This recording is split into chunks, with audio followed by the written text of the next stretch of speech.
Puji Tuhan, Shalom saudara-saudara yang terkasih dalam Tuhan dimanapun saudara berada. Dalam program Morning Blessing ini doa saya saudara-saudara semua diberkati oleh Tuhan. Kali ini saya melanjutkan pembahasan yang bertema menghormati perkawinan. Seperti dalam Ibrani pasal 13 ayat 4 berkata, hendaklah kamu semua penuh hormat terhadap perkawinan. Jangan mencemarkan tempat tidur, sebab orang-orang sundal, orang-orang pezina akan dihakimi oleh Allah. Kali ini saya menyampaikan cara yang ketiga menghormati perkawinan adalah perkawinan tanpa kekerasan. Pada umumnya ada 4 bentuk kekerasan yang terjadi dalam rumah tangga.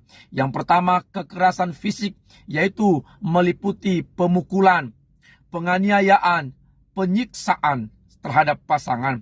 Yang kedua adalah kekerasan psikis, yaitu kata-kata kasar, caci maki, hinaan, ancaman, dan juga tidak diperhatikan, tekanan batin dan sebagainya.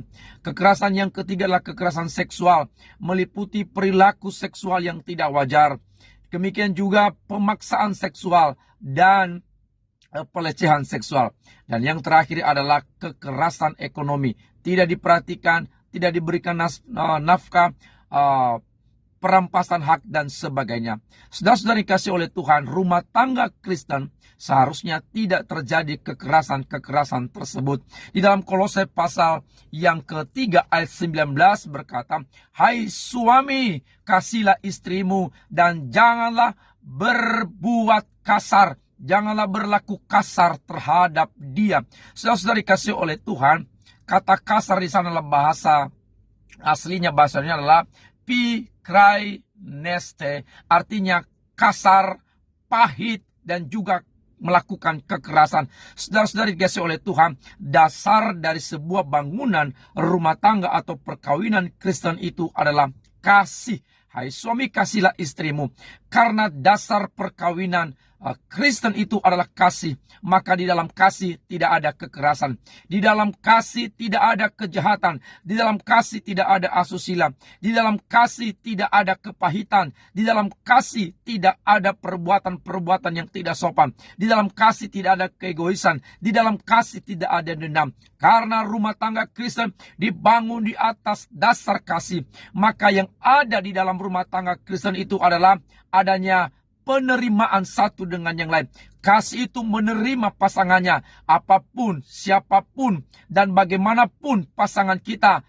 Pasti kasih mampu menerima pasangan kita apa adanya. Kekurangannya, kelebihannya, bahkan keburukannya sekalipun kita mampu. Karena dalam kasih itu adanya penerimaan.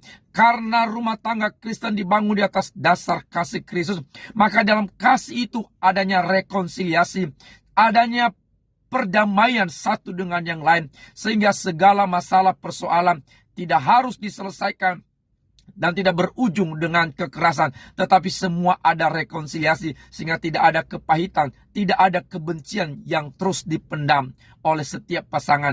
Karena rumah tangga Kristen dibangun di atas dasar kasih, maka dalam kasih itu adanya pengampunan. Saya mau bilang kepada saudara, tidak ada seorang pun manusia dalam dunia ini yang sempurna.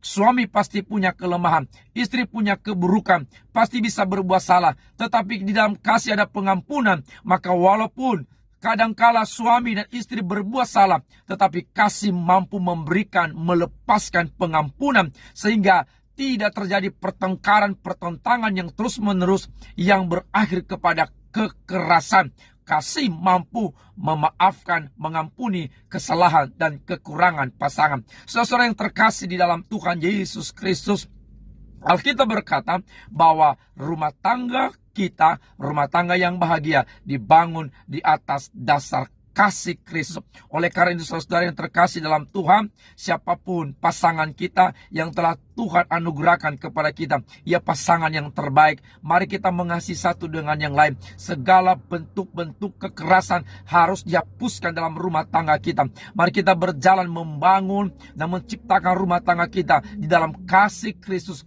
kasih Allah yang luar biasa. Di dalam kasih itu ada kekudusan, di dalam kasih ada kesucian, di dalam kasih ada pengorbanan, di dalam kasih ada sukacita, di dalam kasih ada kebahagiaan. Jalani rumah tangga saudara-saudara, rumah tangga kita dalam kasih Allah, sehingga apapun yang terjadi, persoalan, pergumulan dalam rumah tangga bisa diselesaikan dengan kasih Allah. Sehingga tidak perlu ada kekerasan, tidak perlu ada kekasaran, tidak perlu ada hal-hal yang melanggar firman Tuhan. Saudara-saudara dikasih oleh Tuhan, kiranya rumah tangga kita, rumah tangga yang diberkati oleh Tuhan, kan kita masing-masing menghormati perkawinan, menghormati pernikahan tanpa adanya kekerasan.